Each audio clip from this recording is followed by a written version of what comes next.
Get fired up for Spirit Fire Radio, your guide to practical mindfulness and meditation. Join hosts Tim Darter and Steve Kramer and discover how to add the mechanics of meditation to your day. Watch yourself connecting in a whole new way and find the amazing moments in life's routines that often pass us by.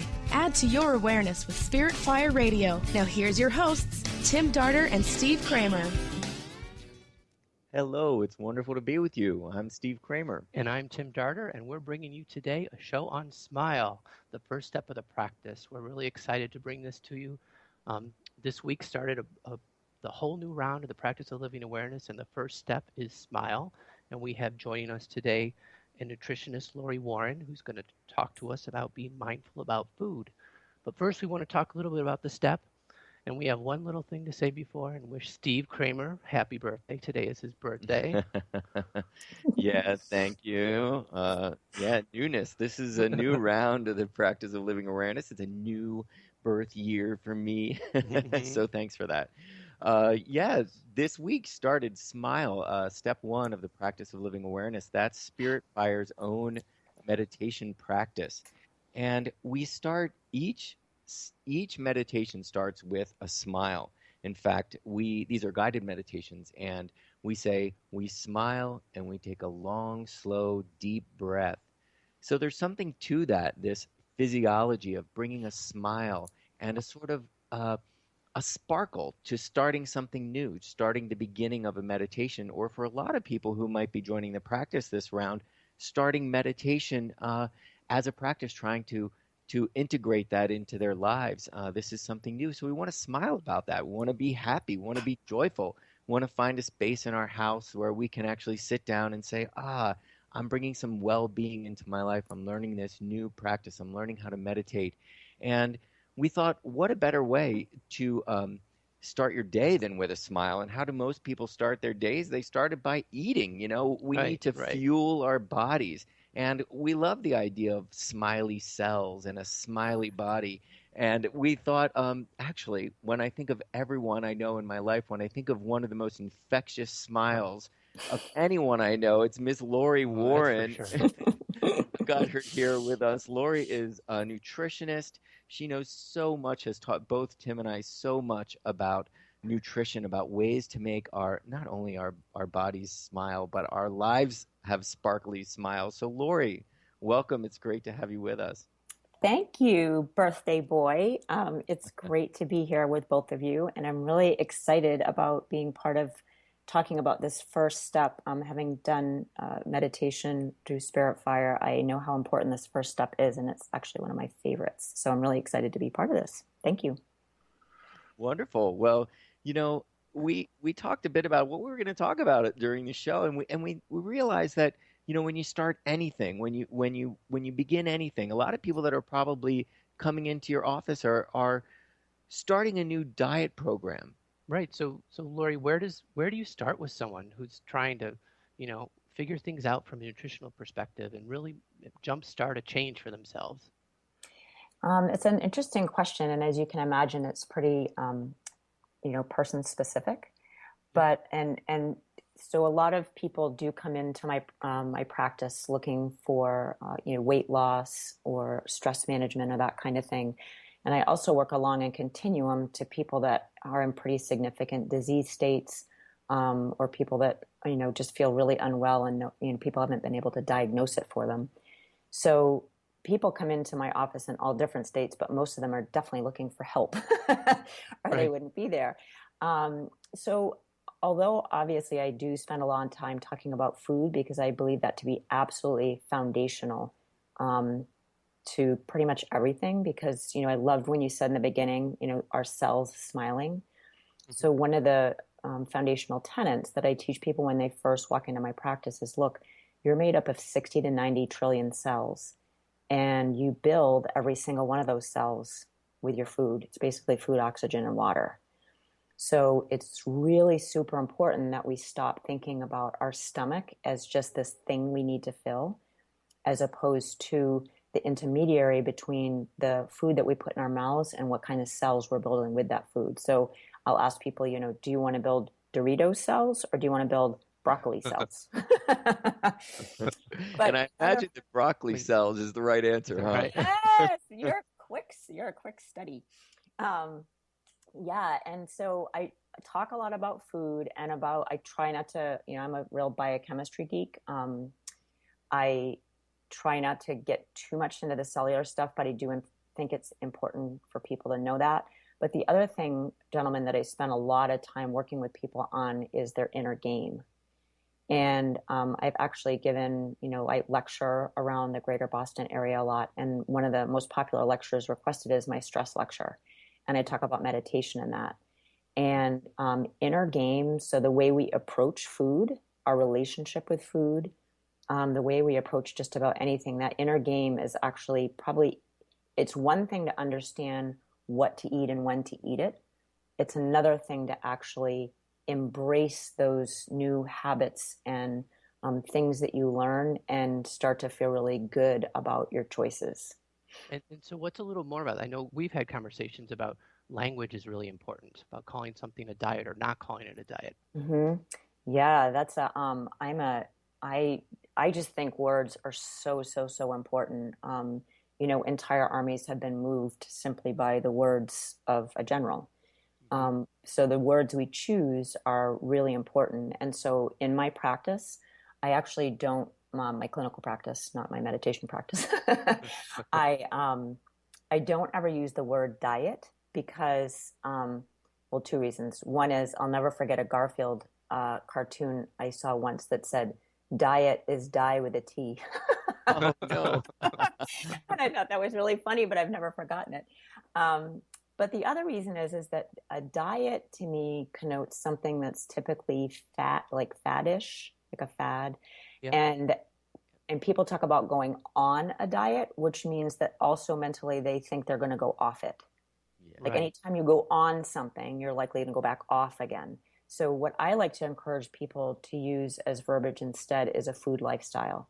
So I talk about embracing a new food lifestyle, embracing a new relationship with food, because make no mistake about it, we do have a relationship with food, hence emotional eating. Right. And so it's really important, I think, to use the correct verbiage, because that right away sets the stage with people like, oh, I'm embracing a new food lifestyle. And that seems more long-term in sort of the cellular mechanisms of their brain than, oh, I'm trying a diet. Mm-hmm. There's a big, big difference there. What I'm loving about this whole conversation is completely through everything you're saying, we could almost translate food for thought. And isn't that funny? That's a phrase, food for thought. But that almost everything we're saying that we're applying to nutrition and to the stomach, we could absolutely apply to the mind. This sort of embracing a new food lifestyle is really also, I see the parallels with really embracing awareness as a lifestyle. And awareness is such a part of the diet. It's such a part of as you say, embracing a new food lifestyle. I find that just so interesting, the parallels back and forth. Even talking about the stomach, and the stomach is a receiver, very much in the same way that a smile is a receiver. Mm-hmm. The smile becomes a bowl. We talk about that a lot in the practice. And when we think of a bowl, we think, well, what do we put in a bowl? It's what we're going to eat. It's what does our smile hold? What kind of vibration does that hold?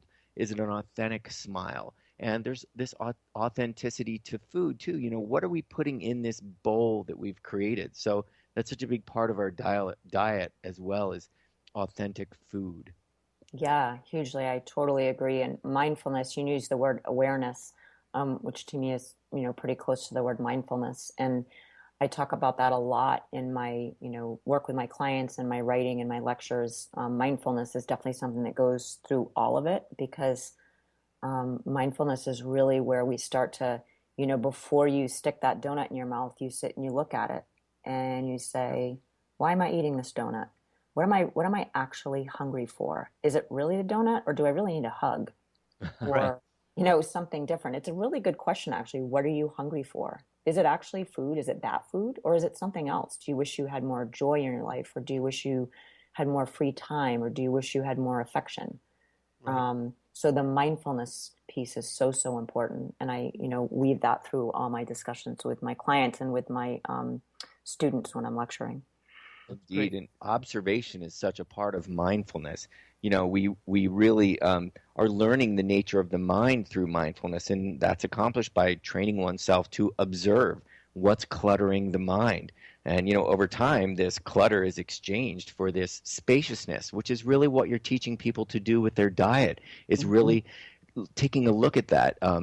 Is this really a Dorito? It's this observation of, is this Dorito actually cluttering my life? Is it cluttering my stomach and my gut? So we're going to take a break, and when we come back, I'd love to talk about our guts, to this science geek we've got here on air with us.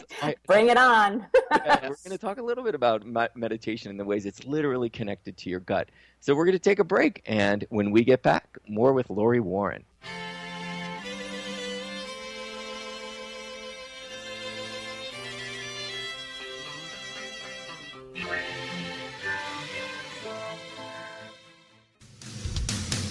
Transformation Talk Radio is dedicated to the education and awareness of Lyme disease. Hey, everybody. Welcome back to Lyme Talk Radio. I'm Dr. Pat, joined here by Dr. Nusheen Darvish. Dr. Pat Basili and Dr. Nusheen Darvish will be bringing the most innovative, groundbreaking information, research, treatment innovations, and stories from those it affects every day. I'm so excited to be talking about this. We have so much to share. Dr. Darvish and I are planning to do is connect the dots. People suffering with all sorts of chronic diseases, it's time. It is time for them to transform. Tune into Lyme Talk Radio and help keep our mission strong.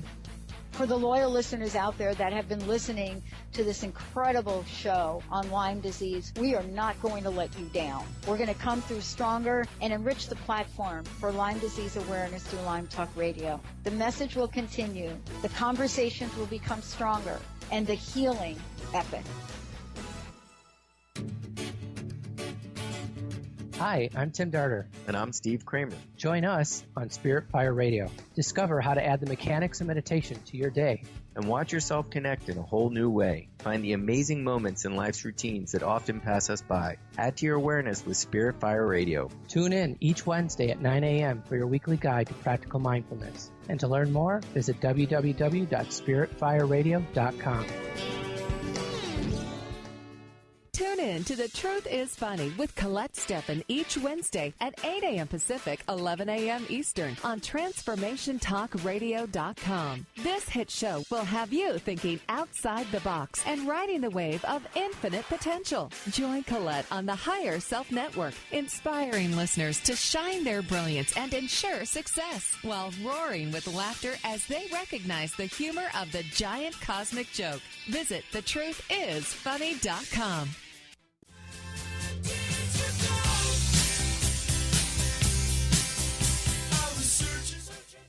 Hello, welcome back to Spirit Fire Radio.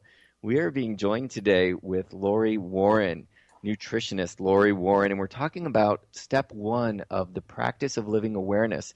I might add at this point that the practice of living awareness is starting a new round, and at spiritfire.com you can join the practice. We did a lovely smile meditation this morning, so we're feeling pretty jazzed up about meditation, about smiling, about food that makes your body smile. We've had great conversation already about the ways those two correlate.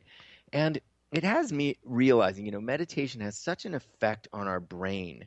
When we smile as well, it actually affects the brain. And it moves us toward positive thinking patterns. When we're smiling, our brain actually physiologically scans for good things. It creates that momentum toward goodness. It actually activates, here we go, we're going to get a little sciencey. It actually activates the orbitofrontal cortex, which is the part of the brain that processes sensory rewards and decision making. So when you smile, you actually feel rewarded. You're sensing this idea of reward, this feeling of reward. And the smile releases neuropeptides in the brain. So it's releasing dopamine, endorphins, serotonin, and these neuropeptides, they allow the brain to connect the dots.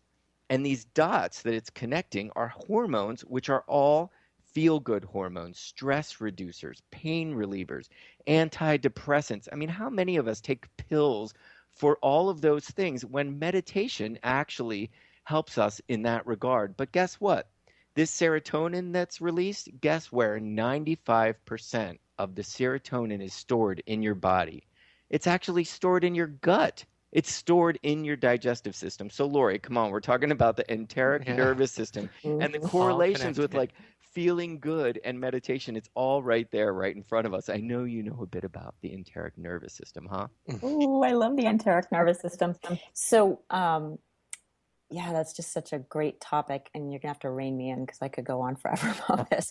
But one of the things that I try and point out to folks when I'm teaching is that if you think about it, so just step back from, I know a lot of folks get, and I get this a lot because I tend to get biochemical without meaning to.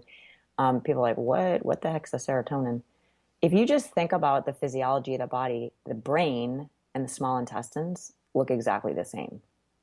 They really look exactly the same. Nice. Yeah. Yeah. And so although it's not, kind of popularly discussed in mainstream health, like really not at all, we actually have two brains. So the gut contains, I think it's something like 100 million neurons, actually more than your spinal cord. Indeed, The gut, brain.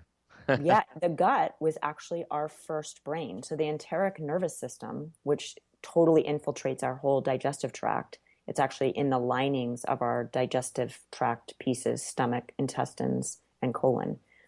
That was our first brain. So when we were just like tubes that hung out in a rock and waited for food to float by, that was the only brain we had.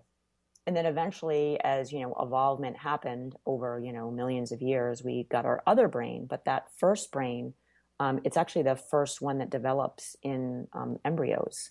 So that is literally, like, we literally have two brains. Like, I'm not doing a play on words.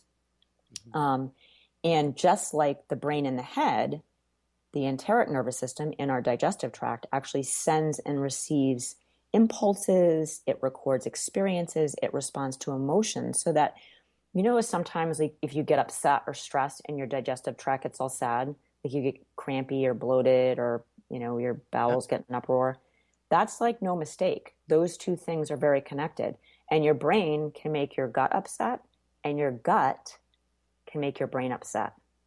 So there's a whole field of study where the state of your digestive tract, especially your small intestines, can vastly affect. They're connecting it to everything from asthma and allergies to ADD to schizophrenia, the state of your gut.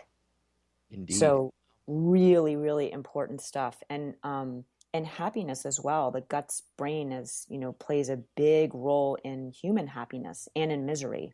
So when you think of like digestive tract disorders like colitis or irritable bowel syndrome, those originate from problems within the gut's brain. So I've actually, in my practice, I've worked with people that have, let's say, gastroparesis, which is a thing where your stomach doesn't empty well, and it can be really uncomfortable. And the vagus nerve, which connects, that was the thing that was created to connects the brain to the digestive tract.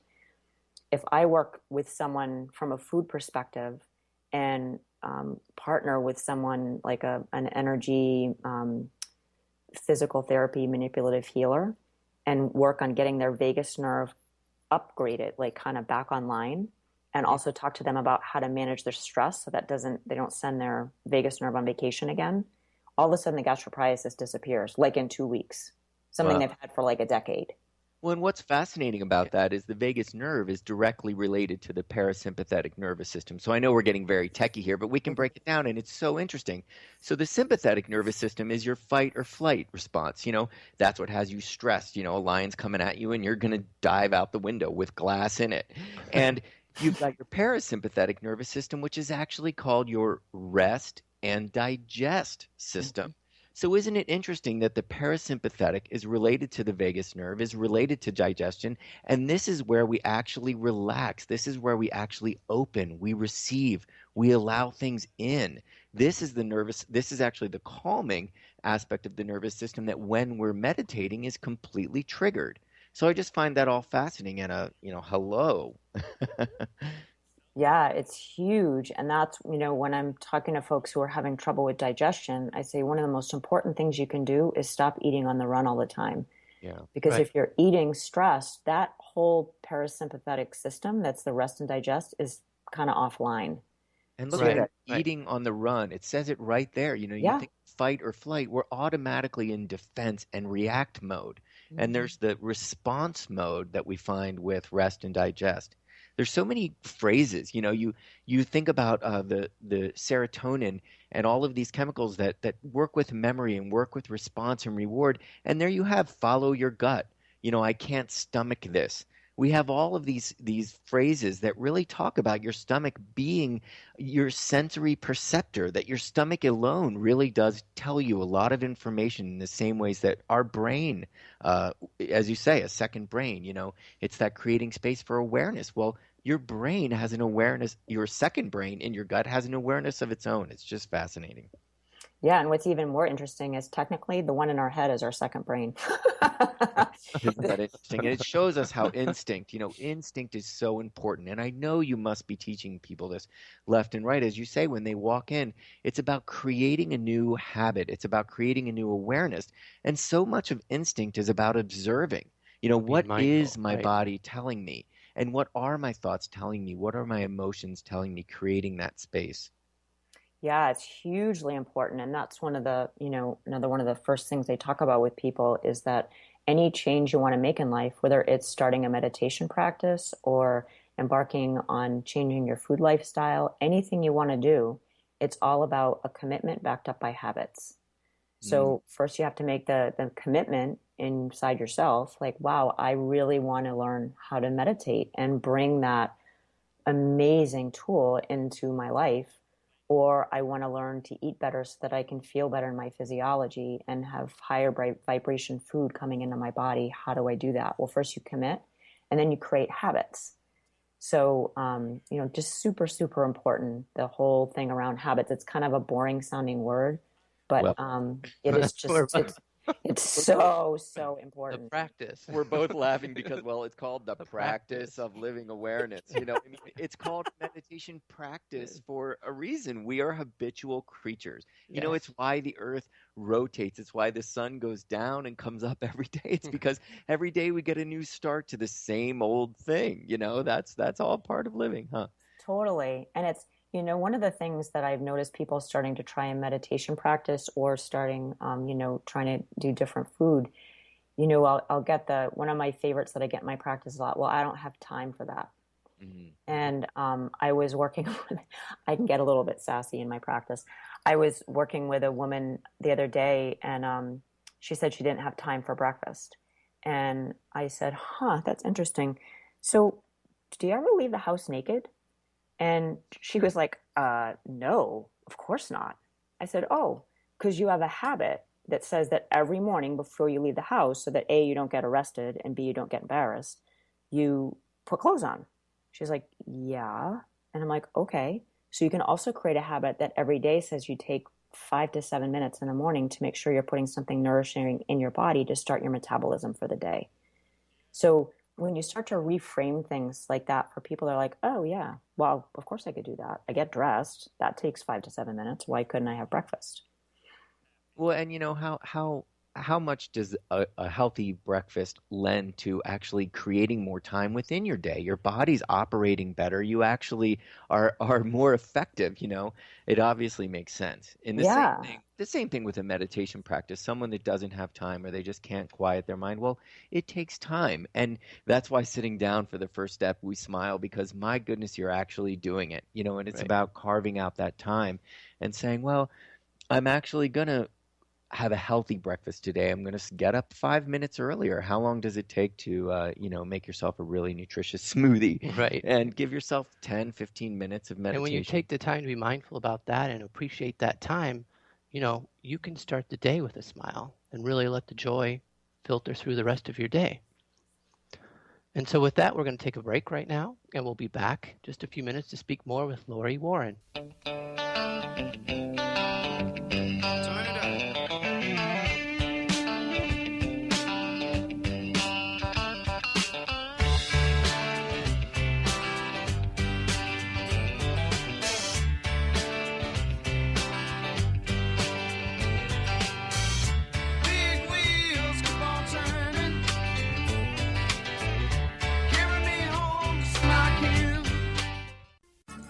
You got attitude? Keys to the rescue. Adjust your attitude with Keys Clear Protein Waters. So refreshing. Just a few sips of Keys will give you a whole new outlook, thanks to 22 grams of the happiest protein on earth. Tongue-tingling tasty without the guilt of naughty or nasty ingredients. If that doesn't put a smile on your face, maybe you need to drink too.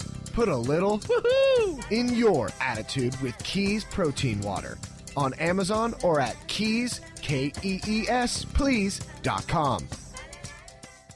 Tune in to Lucid Planet Radio with Dr. Kelly Neff. This hit show will illuminate your senses and empower you beyond your daily stressors and hardships. Renowned psychologist and author Dr. Kelly will captivate you with far-reaching topics and amazing guests as you wake to the greatest version of yourself. Learn to tap into your intuitions, think critically about our world, heal emotional and psychological wounds, and follow your passions to live your dreams. The Lucid Planet. Welcome home. Visit lucidplanetradio.com for more information. Tune in to The Truth is Funny with Colette Steffen each Wednesday at 8 a.m. Pacific, 11 a.m. Eastern on TransformationTalkRadio.com. This hit show will have you thinking outside the box and riding the wave of infinite potential. Join Colette on the Higher Self Network, inspiring listeners to shine their brilliance and ensure success while roaring with laughter as they recognize the humor of the giant cosmic joke. Visit thetruthisfunny.com.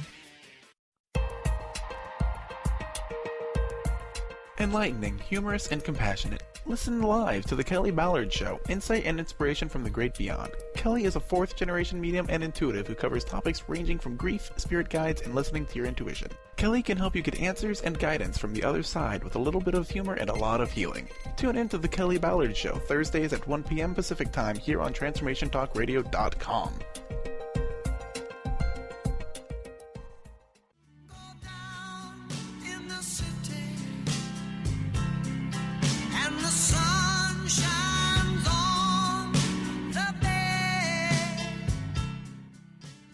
Welcome back to Spirit Fire Radio. We're all swaying and smiling to the music today.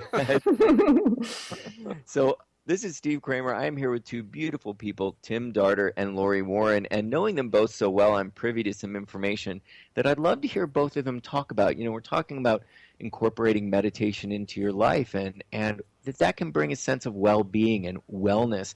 And Lori's talking quite a bit about food practices and incorporating a new food lifestyle, what that means to your nutrition, to your body, to your brain. But I know that these two both made a very significant in their choice for well-being. You know, at the end of the day, it all starts with yourself. You know, we try to do something for somebody else. We try to meditate because our friends are telling us that we're crazy and that we really need to find some space in our mind. And well, really, we have to make that choice for ourselves. The same goes with food practices. If we're doing it to please somebody else, it often doesn't work. Now, I know that both of them made significant choices. They both were in the corporate world, and both were getting a little bit run down, and it was getting the better of them. And I know they both made choices to a life of service of sorts. You know, Tim is the executive director of Spirit Fire, which is a nonprofit organization. Lori Warren is helping people every day, finding their core, being true to themselves, and creating a great version of themselves through nutrition. So I'd love to hear them both talk a little bit about the decision and what does that take to make a choice and really create a new path for wellness for yourselves.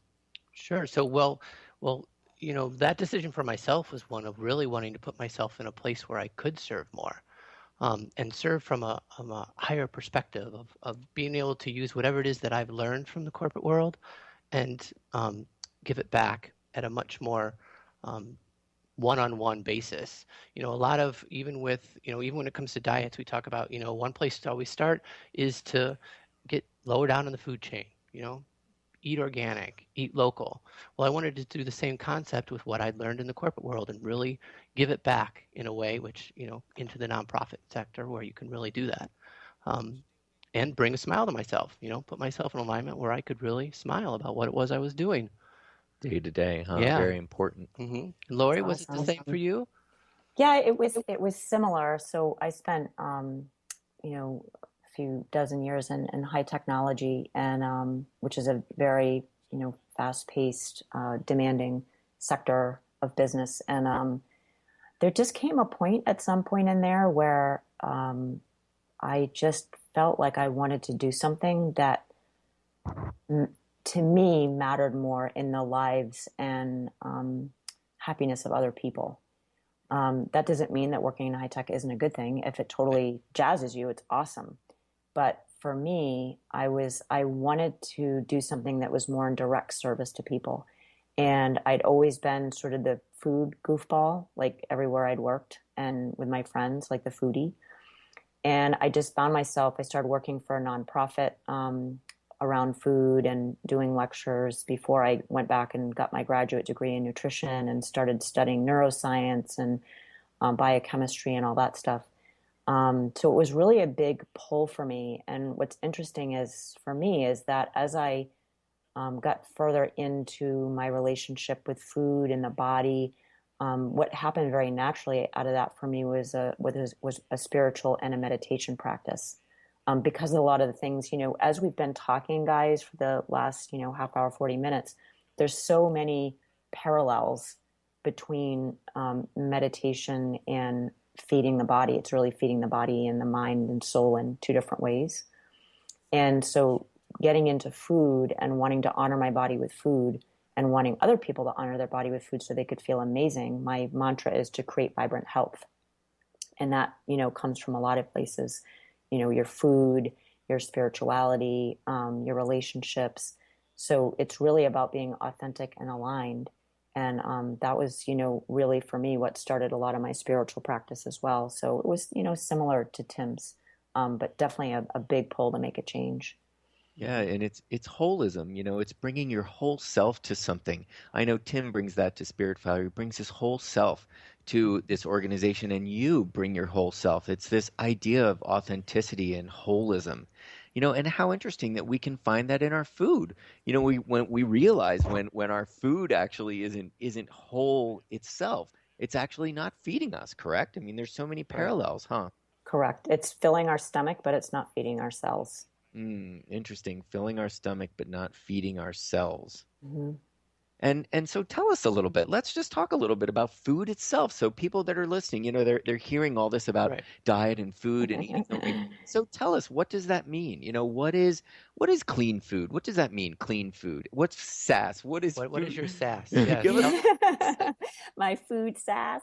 So, well, I talk to people, I try and do when people come into my practice, I say, my main goal is to make it so that you don't need me anymore.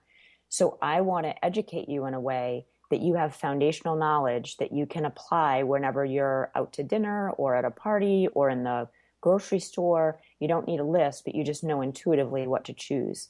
And one of the first things I say is you want to choose whole nutrient-dense foods that are as close to their original state as possible.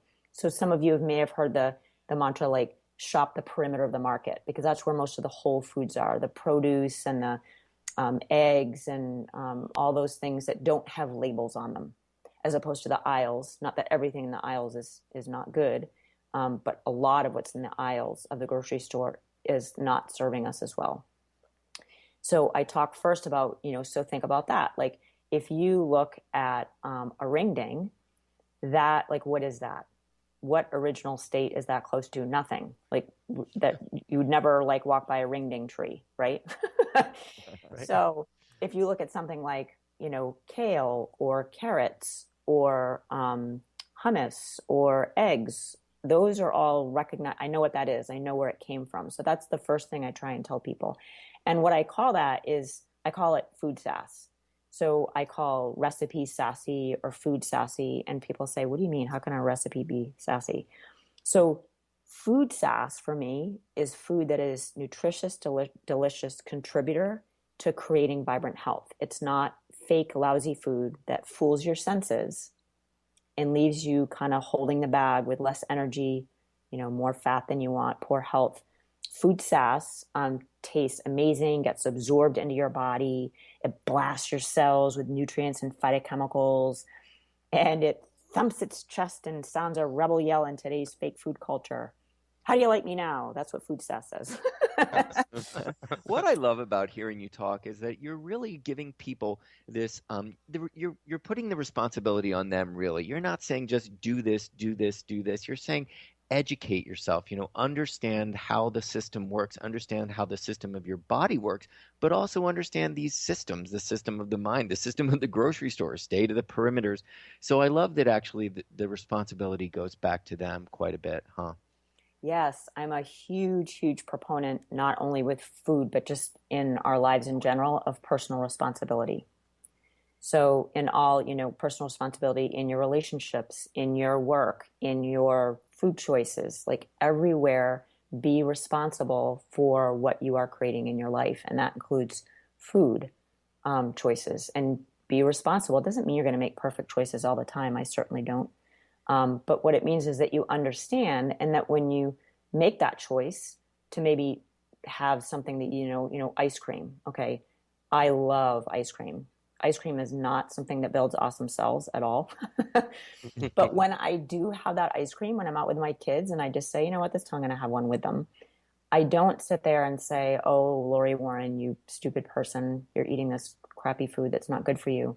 I don't do that at all. I enjoy every single bite. I eat it really slowly and I enjoy it, because one of the things that neuroscience shows is that when we do that thing, when we're unkind to ourselves about choices that we're making, it actually makes you much more likely to do it again. So a lot of us have grown up thinking that when we, sort of self-flagellate and say, oh, Lori, you loser, you never make the right choices, you always get ice cream, blah, blah, blah.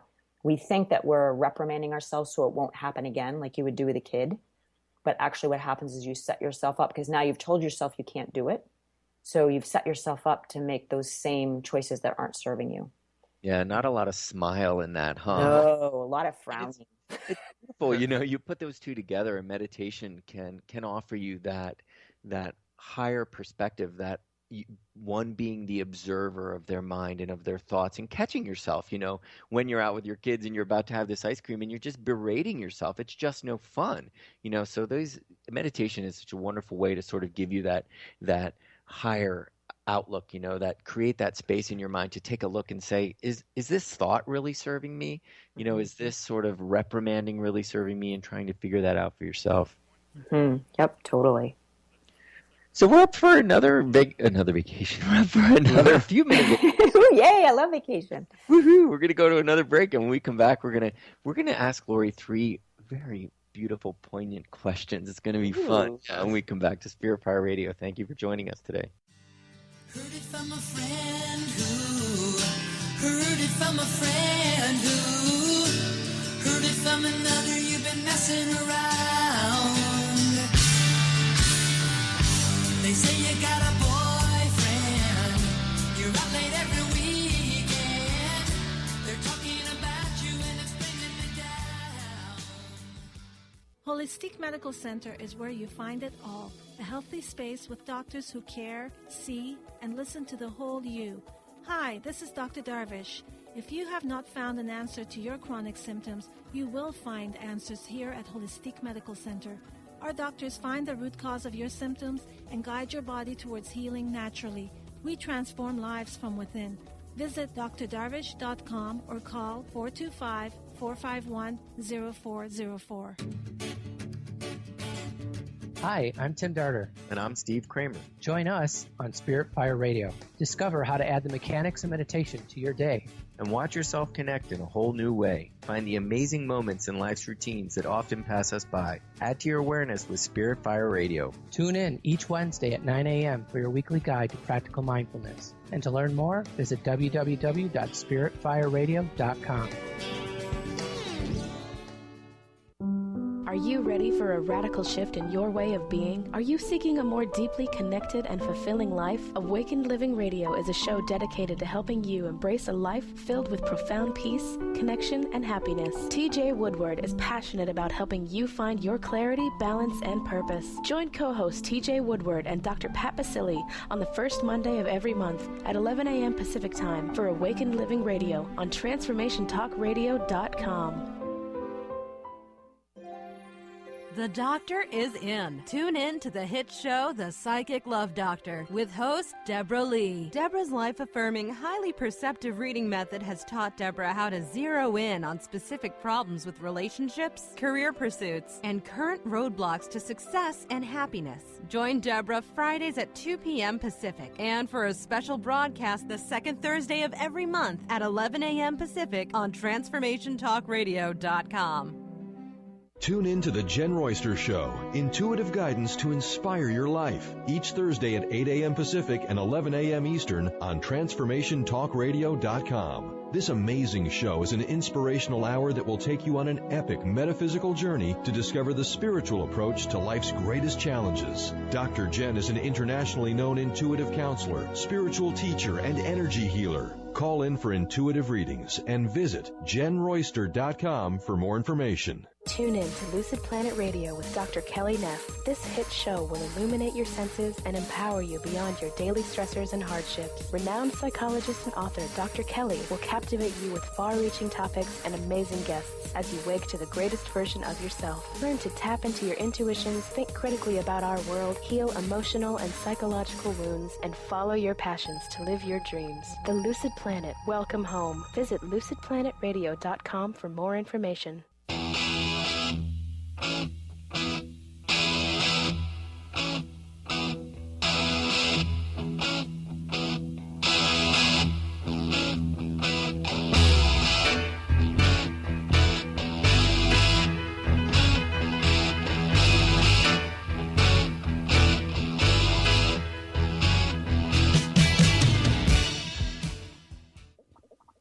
Hello and welcome back to Spirit Fire Radio, where today we're talking with Lori Warren, and you can go to her website to learn all about what she's got going on, and that's LoriWarren.com, LaurieWarren.com.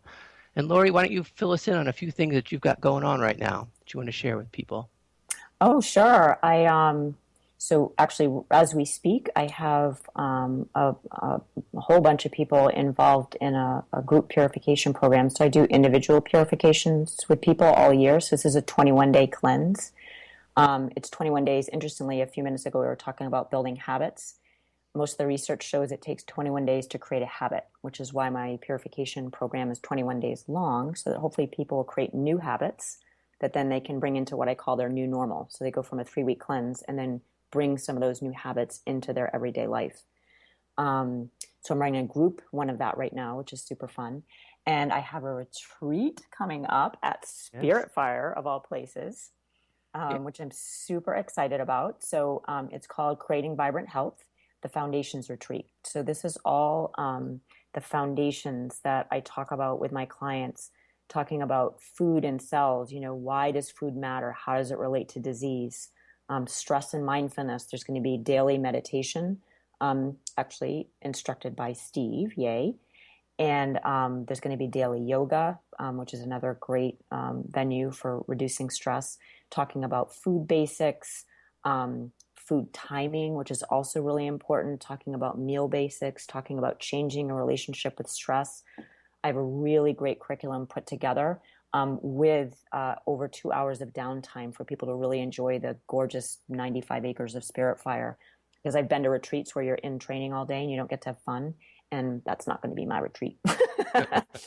We look really forward to having you there. You know, Yeah. Tim and I have mentioned, but you know, we're the head chefs at Spirit Fire. Hello, so we've been kind of like keeping it under the wraps, but we're so excited to cook amazing food and even to get some recipes off of your food sass. You know, we love your newsletter. It comes out every Tuesday morning. I've got a beautiful little email waiting for me. So all of that is on LaurieWarren.com. Information. Yeah, you can just go up there, and on every page is a place where you can click and sign up for that newsletter. Most people love it and tell me it's one of the only emails they actually open, because I really do look to provide value to people every single week. And because it's sassy. It's sassy, absolutely. So speaking of sassy, we're a little sassy here on this radio show on Spirit Fire Radio. We've come up with 3 questions that we want to ask all our guests if there's time, and we wanted to make time because I still want to hear the answers to these questions from you. We've come up with 3 questions we're asking all of our guests. It's kind of a little bit like the Actors Studio, you know, that sort of questionnaire at the end. Cool, So the first question, Lori, on the hot seat is, would you share a significant spiritual experience? This is Transformation Radio. We'd just love to hear from you, big or small, an experience you had where you said, "Whoa, that was spiritual." Yeah, boy, most of those experiences for me actually occur when I'm fully present and connected to nature. That is I call nature my church. That's where I go when I want to connect to something bigger than me. And so I have had a lot of aha moments, in the woods or on the ocean. But recently, just because I can think of something more specific, I was engaged in some energy balancing work with another practitioner. And we both suddenly came to this space. Happened really quickly where everything was just very silent and expansive. So even my mind was silent, which is a pretty big deal. And I could actually feel the energy from my heart chakra spreading out like in a moment, like in a snap to infinity. And I had this sense of love really imbuing everything, of being infinite and just going on and on and on. And that love is actually the most healing force on the planet, maybe the only true healing force. And it really, instructs me as I do my work that holding space is one of the most important things we can do for people, holding space with love when helping them heal. So it was a big deal for me personally. And it was also really important in helping me in my work. Wow. And as you're saying that, I'm seeing where the ocean meets the sky, that expansive, that infinity, that's where we just allow that into our bodies. Totally. That's a great segue into the next question. Oh. Which is, what does the word soul mean to you? Oh, well, we could discuss a lot of things around that, but I'll say that for me, it's the very essence of who we are in a way that's connected to something bigger than us. It's pure light. It's a high vibrational frequency, and that purity and beauty lies for me at the very core of every single one of us, even the people that we label as bad. It's divine light. It's apportioned out to every human, and actually, for me, it becomes very apparent what soul is if you've ever been with like any animal, human or four-legged, when they leave the physical existence, what we call death. That remaining carcass, which seems so important and I felt so attached to only moments before, now seems completely irrelevant. Yeah. Because the soul, the thing, the essence, that beautiful light that just draws us in is gone. It's vacated in a second. And that's when I think of soul, that's what I think about. I also love at the beginning you said, it's what, if you could repeat it, if you remember, you said it's what connects us to, it's that within us that connects us to everything larger. And it brings me back to nature again, and it brings me back to the idea of food. When we eat, we're actually connecting ourselves to nature in a really beautiful, almost infinite way. As this food enters us and penetrates us, we're actually connecting. I like that. Soulful, is that where soul food comes from? Who knows? Soul food, absolutely. That's one of, in my newsletters, I usually have a soul food edition. Yeah. So we only have 3 minutes left, but I want to get this question in so bad because it's so much fun. So we're going to give you a spiritual counsel. So you've got this spiritual counsel that anytime you need wisdom or insight or guidance, you've got 3 people that you're allowed to have on your spiritual counsel. Now, granted, we gave you this question early because we knew it might be a head scratcher and we really wanted to hear. But who might those 3 people be? Okay. All right, we have like 3 minutes. I know we do. I will keep it to 2. So this was super hard for me because, I'm probably not alone, but I could think of a whole bunch of people. I want a really giant council. You're only allowed 3. So I know I'm only allowed 3, but I'm going to be a rebel and I'm going to tell 4. All right. Sorry, I'm a rule breaker. So, there are so many people, including you two fine gentlemen, I would love to have on my spiritual council. And you actually are. You may not be aware of that.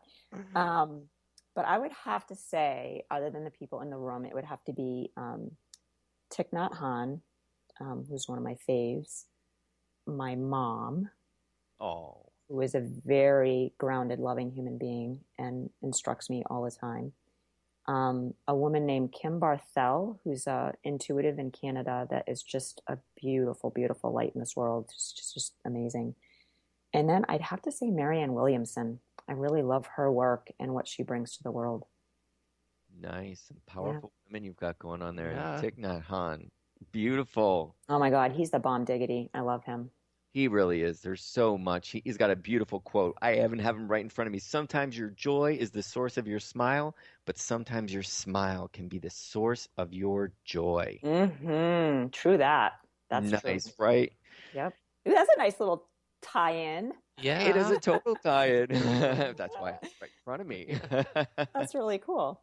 So listen, Lori, it's just been so great to be with thank you. you We're so going to much. wrap this up. We're gonna be back next week. We're going to talk about step number 2 of the practice of living awareness, and that is tip of the nose. We're going to talk about focus. And we'll have Lisa Napora on with us, who's a contemplative education professor. Yes, she's a PhD, wonderful woman. We're very excited to have her on. So again, visit LaurieWarren.com, Laurie, Laurie, Warren.com. And if you want to know more about the practice of living awareness, go to spiritfire.com and just click on the meditation button. We've got a new round of meditation happening right now. There are 2 smile meditations already up on our blog. They were beautiful. Tim and I did them the last few days, and another one on Friday for the entry-level practice. And every week we bring you new, free, live online meditations that are then podcasted, so you can join us in that way and join us back on Spirit Fire Radio next Wednesday. And if you want to check and see what's going on at the center, so you can come and join us, you can just go to Spirit Fire Radio and go to upcoming events, and Lori's retreat is listed there, as well as several others. Woo-hoo. Yeah. Yay, we're so excited, Lori. That's going to be a great retreat. And tell us the dates again for that. It's October 16th through the 18th. So it's a Friday, Saturday, Sunday in the middle of October, which is gorgeous there in Western Massachusetts. Yeah, prime leaf peeping time. So excited to have you. All right. Well, thank you, everybody, for joining us. And we'll see you next week on Spirit Fire Radio. Thanks, Lori. Thank you, guys. Thank you for listening to Spirit Fire Radio. Tune in each Wednesday at 9 a.m. Pacific Time for your weekly guide to practical mindfulness. Join Tim Darter and Steve Kramer and discover how to add the mechanics of meditation to your day. Watch yourself connecting in a whole new way and find the amazing moments in life's routines that often pass us by. Add to your awareness with Spirit Fire Radio. To learn more about Spirit Fire, visit www.spiritfireradio.com.